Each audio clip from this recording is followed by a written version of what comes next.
2015 meelahaas ay ahayd wararkaas uuna soo gaargaaray 2016na formally wadahadaladii baaba wax bilaabmeen run ahaantii annaku khaatuma haddaanu nahay despite all the obstacles nagu soo baxsaday idinka Somaliland iyo maamulkeeda cid dadkeeda ah oo openly usoo banbaxday dad reservations ka qabay oo hadda markii la yidhi dastuuriyaaba la furayaa yidhi war dhulbahante awal soo siigayn jiray haddana sii siigayo dhowr baabuur la siiyo oo wasiir laga dhigo iska tagaano arki jiray dastuurkan iyo waxaan leeyahay waa la furayaa maxay tahay waxaan qoliyo xitaa iyaga laftoodu meesha laha waa ku dulmanahay oo qudhadoodu hadda annaga nagagaba reeynayo oo dastuurka la furaana waa jiraan laakiin dastuurka furistiisu iyo habka lagu shaqeynay warnaka waxba dhulka nagama ool dagaal badan oo runtii internal oo annaga gudaha iyaga ana waaba nagu furmeen raggii khaatumo wax ka dhisay oo ugu magac dheeraaba kamida dadkan marka dambe biyo diiday ee ay u aragtay waa ay u arkeen wada hadalkan inuusan dadka dantoodana ahayn lagu degdegay it's unfortunate waana weli ku kala maqannahay dadka iyagana laftiisa run ahaantii waxyaalaha ironies of politicska waxa weeye dad mushahar ka ah Somaliland oo isma ah oo cuqaala oo meelaha jooga Somaliland mushahar ka qaata mushahar uusan wasiirka Somaliland qaadan qaata yaa noogu daran oo dadka hadda shirarka xamar iyo garowe iyo waxa laga abaabulayo waleew aday ugu yariyeen waxaan idin tiray wasaaradda maaliyadana kama ay qaadan jirin gabadhii Samsam voucherskaas uma maray madaxtooyada mushaharka ilaa maantadan aynu joogna laga siiyaa there is an old Latin oo markii dambana afaf badan noqotay divide et imper divide and rule qaybi iyo xukun fariq tasud waree Hargeysa iyo Isaaq midna Ingiriiska baa laga dhaxlay laba nin oo walaala oo dhul bahanta ah oo wada socda haday helaan waxay jeceliin midba inay wax gooniyo dhigta u saaraan that is not a cost effective way of doing it haddii dib u dhac yimi haddii laga yaabo xitaa in lagu fashilo that is where the story is warbal haddaad dadka casharinaysaan war haddaad idinku isla hadlaysaan warbahasha hadda karis xuniyana wax kula karis xis iyadu wax kula dhulbaantu inflation baaba ku dhacay garaadadooda iyo waxa waa 13 aan dhawt mid baaba dhintay midna waa 13 ma qabaxay at last count 8 ka hadda noogu daran ee xamar iyo garowe ka soo jala buteynaya wala mid walba $2,000 buu ka qaataa Soomaaliland meesha ay isaga ka qaban lahayd waxa weeye paymasterskooda nimankan mushaharka siinaya how come they don't level with them how come are you with us in this or are you trying to be spoilers annaku khaatuma haddaanu nahay wax kasta ha noogu kacdo diyaar baanu u nahay wada hadalladaas inaynu lagu guuleysto hadday dib u dhaceen haddana the ball is very much in the court of Somaliland hadda malihin hala qulaan qulshaa raaciyo oo hala dedejiyo warmaya dad serious oo waxan daacad ka ah oo capacity leh oo available oo ay tahay shaqadooda hawl maalmeedkooda in waxan loo diro ay ku haboon tahay you can't do it part time you can't do it warbal hebel iyo hebel gudida weeyo war annaka waxay nagu kaliftay waxaan shaqaleen dibadaha in lagu Hargeysa inaan tago waxa ay igu kaliftay gudida Somaliland ee hawlaha qaabilsan inaan ugu raadiyo mid u raadi war hadeero kale waraan sunnimaad waraan wada hadal waray waxaasuna waxaan ka been sheegay ma aha arrintaasu hadday inaga biiqbiiqdo waxay maaha niyadi inayan jirin iyo goodwill iyo cid walba inay odhanayso wallahi it makes a lot of sense in hawshan meel looga soo wada jiro. There is an old story aan jeclahay had iyo goor sheego dadkeenan Native Americanska dawaatii dhulka laga qaado la laayay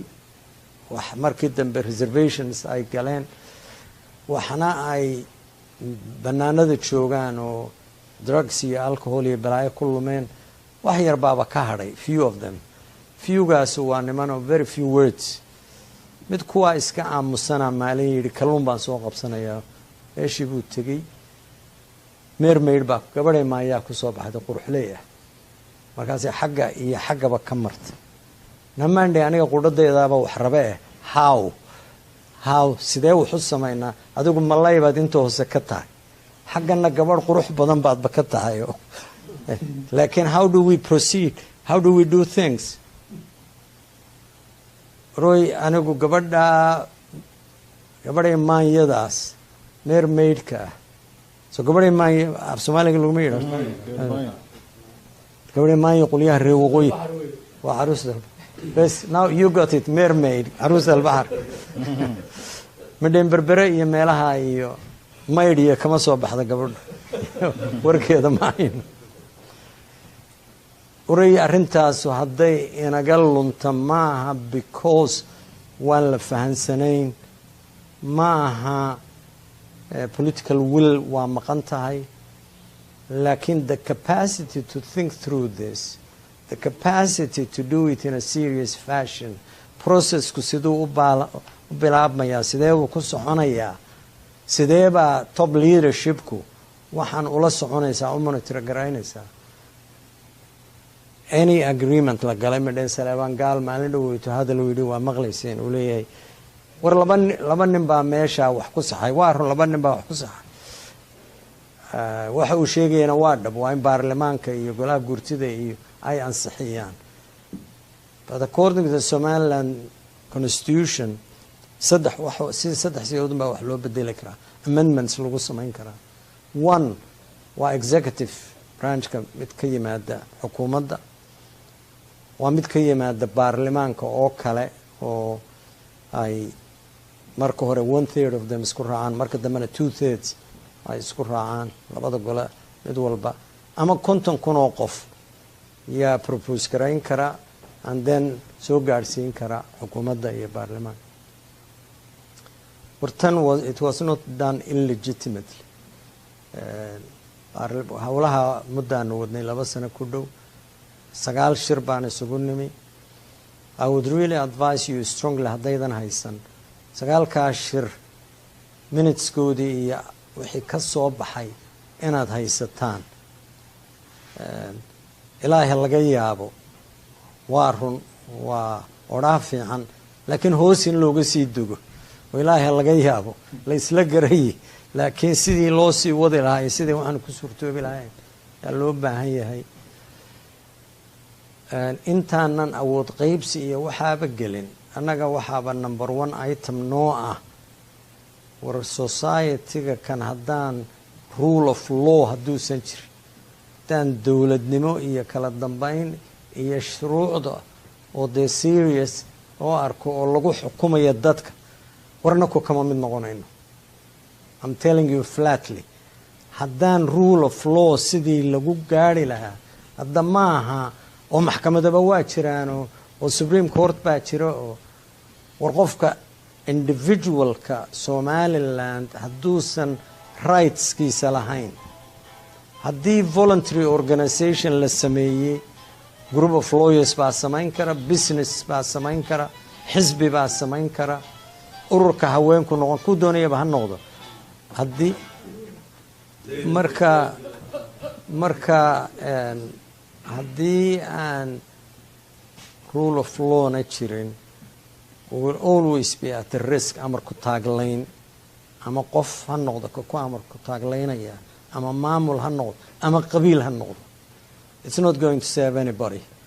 haddii dadka publica Somaliland taa raalli ku yahay warna ku raalli kuma noqonayno taasaa annaka noo prerequisite wixii ka dambeeya ee kale oo dhan iyo awood qaybsi iyo awood qaybsiga waa la ysaga iman kara waqtigeeda iyo sida la yidhaahay iyo waxay tahay awood qaybsigana of course haddii 3 xisbi baa jira 3 xisbiba inkastoo halka ama ku arkayo madaxdoodu inay reer Sheekh Isxaaq ahayn laakiin saddexda waaba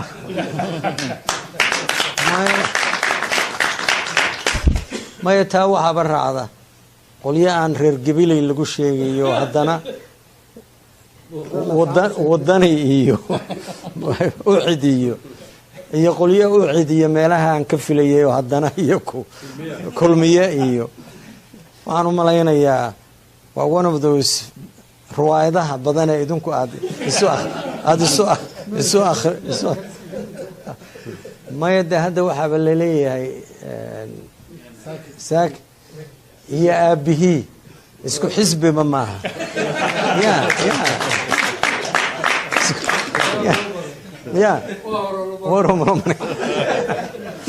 wariyow haddana waxaa jirta of course there is a numbers game reer Sheekh Isxaaq wajo arday meel jeegaantu hadday laba jeegaanti hadday israacaan there is no competition haddii ayan dhicin oo ma aha jeegaan kale iyo waxay doonaysaa lagu magacaabe war hadday bahashatanu jeegaanahaasuna I'm sorry to say this marka uun doorashadu soo dhawaad un baa lagu hambabaraa markay uun assessmentka iyo analysis aad baan islahaa u dhagayso bal siyaalahay arrintu ku socoto the critical vote wuxuu ahaa habar jeclo marka la yidhaaho Biciide iyo Axmed Faarax midna waa wada taqaaneen magacyadaas waray waayadaa hore waxaa la akhriyay habar jeclo votekooda will be split kulli Biciide iyo Axmed Faarax iyo haddayn baan noqon qolyahan kale Nuux Maxamed ah inay kale hawdka joogay 4 or 5 days before the election something happened miracle maahe tolaayay iyo the old maaragtay stories ee dadka lagu bajin jiray intii uun baa dhacday warbahashatan haddii 5 sano ama 10 sano soo socota aan wax loo dhisin aan wax loo samayn aan mujtamaceennanu the problem does not lie with the leadership waray mujtamaceena mujtamac burburay 1960 33 baarlamaan 33 ingiriiskii waagaa dhisay wuxuu ku dhisay on the population estimates nin hunt la odhan jiray oo geologist ahaa oo estimate waddankoo dhan ku wareegay oo dadka tiriyey whatever statistical analysis uu raacay qabiiladaas uu tiriyey xoolaheedii buu tiriyey geeloodii loodoodii arigoodii dameerahoodii everything fardahoodii on the basis of Hunt's report waqtigaa yaa doorashadii 33kii lagu saleeyey 33kii saad ogtihiin 20 waxaan u malaynayaa reer Sheekh Isxaaq buu ahaa 12na waxay ahaayeen nan reer Sheekh Isxaaq nin baa jiray laakiin waroy waxay ahaayeen 20 iyo 12 laakiin I thought I stand corrected waxa warmay Cumar Dheere tii dambe Shuuriya ku jira ma ahayn isaaqa marka tirada uu waagaas taasay ahayd haddii hadda tiradii ay 33 ay ahayn 82 ay noqoto the figure on percentage in laga kuwa hore laga saado tan lagu apply gareeyo way dhulbaantoo kale waa 12 inay yeeshaan maanta waa 6 siyaalo khalad badan oo dhulbaantu la yimaad keentay waa diideen inay register gareeyaan waa diideen inay vote gareeyaan joog ma burco vote-kii ka dhacay xamuud baana laga qaaday sheekh burcaanu tagnay dee waxaanu ahayn ciddii vote-ka sidii loo shaqaynaysay markaa marka dadka SNL yaa ahaa waa laga yaabaa magacyadooda. It's very good that you have such a record. Anyway, issuega meesha taallaa ama baarlamaanka ha noqoto tiradiisa iyo golahan guurtida, ama ha noqoto executive branchka, ciidamaa jira, judiciary baa jira, civil service baa jira, hay-ada dowladdu ay leedahay jira. haddii waxaan dee daacad laga yahay waxaa waa la wada fadhiisan karaa, waa laga doodi karaa, laakiin dee marka hore in waxaa jira tuhunana waa jiraan, baqdin badanna waa jirtaa. arrintan divide and rule lah, if there is anything that's going to drive away people waa divide and rule. If people see madaxweynaha Somaliland leadershipka khaatumo iyo mas-uuliyiinta dadka matela in lagu garaacayo kuwa uu og yahay inaanba Somaliland ahayn oo dhil lala samaynayo, oo before waraaqda xun ee laga saxay, before the ink is dry, garow way joogaan ama Hargeysay joogaan. What have you done? waxa adiga ku dhaqaya ee ku soo kordhinaya ee ku dhisaya mujtamac inclusive oo nabad ku wada nool, or these fancied words cadaalad, sinaan. arrimaha anigu waxaan qabaa waroy Soomaalida waxay tiraahdaa xalaal dharaar cad baa la qashaa. ruuxan haddii si opina oo confidence building ay keeni karto, waxana waa doable, waa la qaban karaa. khaatumo cidna magan u noqon mayso, khaatumo cidna marti uma noqonayso. Either we are equals, hala kala bato tirada, hala kala bato sida loo kala badan yahayna democracy haddaynu wadna even waxa loogu qaybiyo. laakiin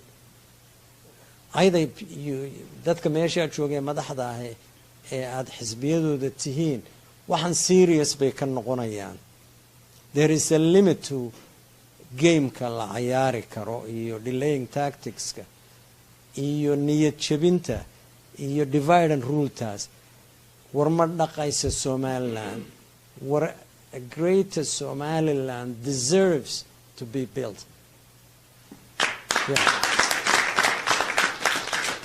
haddaan visionkeedii, if we can't imagine that, tough luck. waxaynu markaa noqon doonaa weli qandigaa baryaduun baynu la wareegi doonaa. weli wax adiga lagugu dhibo managerka ama madaxweynaha ama leadershipka ka talisa maanta inay ku dhiiran waayaan waxaan aan iska fulino. They will be the ones who will suffer. They will be the ones. iyakuna dhibaatadu, history will not be fair to them. anu markaa waxaan waray intaan aan idinku leeyahayna inaanu idinka idinku talagalay. That's what I say. Hargeysa markaan joogo waa dhaweyto qadooyin oo interesting enough bila raflaa yimi oo qadooyin badan aanba uga faa'iideysan. qabaa'ilkoo dhan baa qabiilba maalin qada siinayay, kuwaasaanu ka qayb galnay. markaasaad durbaanka la tumaya, haa dee haddaynu hadda Somaliland wadanahay war maniin, warbalukaadiye marka dee kolley anugu kolley waayadan da cidina ma ogola. war anigu da'dayda waa ogolahay. war wakti badan oo dambe aan waxaan kusii jiri doonana kuma talagelin. laakiin intii aan awoodaan waxba ka akran maayo. wax laala waxaan Somaliland isu imaadkeeda iyo dhisideeda oo personal benefit oo aniga iiga imanayaan ka sugayaana ma jiro. mansabaan ayaama dhowta Hargeysa waxaanba ka maqlayay ninka Cali Khaliif, gurina waa loo dhisayaa, baabuurna waa la siinayaa, gabadhna waa la siinayaa.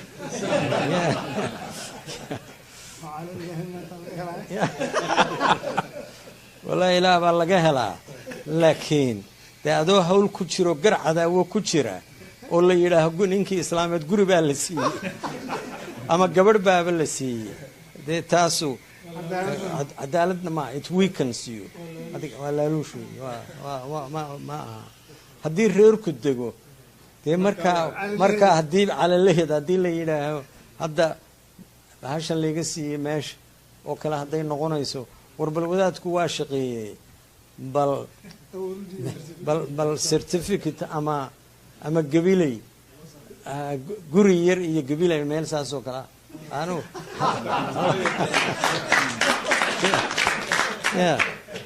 if reer gabiley are on board, that's a winning strategy. maalintii dhaweytay meeshaan joognay ay wararkaa wadeenna warre hargeysa oo idinkaa laydinka helo burco iyo berbere iyo boorame iyo waa laysla daalaa dhici karaa hargeysana siduu buubaa sheegaya iyo qolyaha odhanaya waray meeshanu waa meeshaanu xaadxaadhanay geelayagu daaqi jir meeshan annakaa wax ka ah annakaa asaasnay qolyahan markii dambe yimi ee hargaha gadanaya waa kaleenahay dee xoogaa kaftanka iyo xifaalahaas iyo kolley in badan oo aanan warkooda hayna waaba soo barbartay waa ogashiin bal aniguna kolley awal my favorite spot in somaliland haddaan meel ka degayo shiikh bay ahayd laano 8 sano un baan canjeelo aroor walba iyo habeen walba ka cunayay climatekoodana waa fine haddii uun aad hargeysa iyo waxaan ku arkay dadku iska dhexamaysan yahay fireplace ma leh laakiin haddii shiikhiyo haddaad xoogaa fireplace yar ku leedahay galabtiina aada walk isaga baxday dee darlington baana baray taa ninkii oday ahaya darlington calaa ayi xaal thank you very much haddii waa ogahay macalinimadu hadal aadan ku talagelinba baad isaga taraaraxdaa waa idinku dheereeyey raalliga ahaada on the one hand I am optimistic runtii I am optimistic at 2 levels anigu waxaan qabaa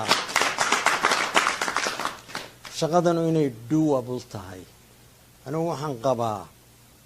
rajo soomaaliyeed somaliland unbay ka iman kartaa rajo soomaaliyeed ee xamar kama imanayso I have in my bones meeshaa 20 sanaan ka shaqaynayay xamar baana inta badan afgooye iyo jowhar baan markaan ugu fogaa ka shaqeeyey inkasta oo waxaa meesha ka dhacay social revolution dadkii reer magaalka ahaa ee urbanites-ka ahaa xamar waa ka dhammaaday wax yar baaba ku hadhay dadun rural areaska ka yimi oo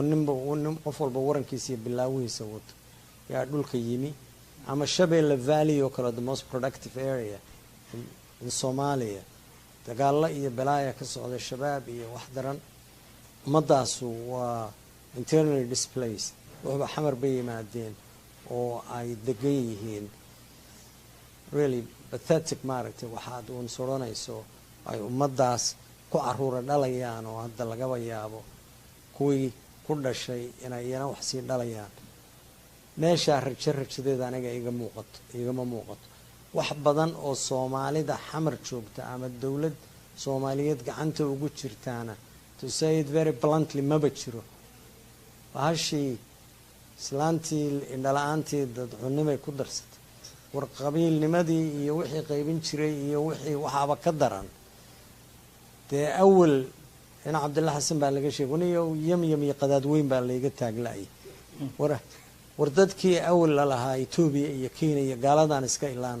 war hadda Carab baaba ugu daran Carabti Imaaraat iyo Turki iyo Sacuudi iyo Qatar oo mid walba leedahay ciidamadaydan dhisanaya oo ciidamo dee noo tababar laakiin yaa commandkooda ku siiyay adigu inay ku noqdaan ciidan aad waxa doonta ay ku fulinayaan that's the reason I am really doubtful dad badan oo experienced waa laga yaabaa 10 years ago 15 years ago dad hore oo political experience badan lahaa oo dawladii Soomaalida wax ka soo ahaan jiray ama maamul ama politically war dadkaasu dhammaade ama wadankaba ka tage one individual iyo team yar oo yimi oo dibadaha ka yimina war meel waxba kama qaban karo village bay wax ka qaban kareen iska daa national complicated, story of the whole of Somalia, and it's a very tough neighborhood to be in. meesha anigu rajo ma qabo, laakiin anigu waxaan qabaa laa ikraaha fi diin. ummadda Somaliland hadday isu timaado oo wax wada dhisato, oo haddaba Sacad waa maqlayay oo Addis Ababa iyo meel ka hadlaya Sacad Cali Shire oo leh wada hadalladii Somaliland iyo Soomaaliya aanu dib u bilaabaynaa. dee kuwii hore wax laga hayaana ma jiro, wax serious laga ahaana ma ahayn. Turkiga laftiisuna umalayn maayo markaa kama uusan ahayn bay u muuqataa. laakiin I feel very strongly Somaliland oo isu timaada oo salka dhulka dhigta oo level of confidence ay hesho iyadoo danaheeda raacanaysa inay wax factor ka noqon karto arrintaas Southka iyo meeshay ku dambeynayso. marka bal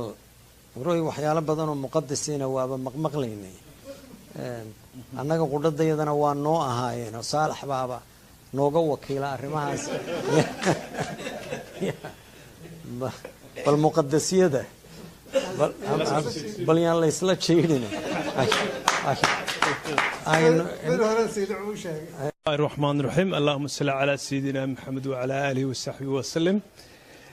مدن مدحوينه بروفيسور علي خليف قليد halkan waxa kugu soo dhaweynaya madaxweyne jaaliyadii Somaliland guud ahaan Khaatumo iyo Somaliland inteedii kalaba waxay ku leeyihiin welcome to Minnesota ku soo dhawo madaxweyne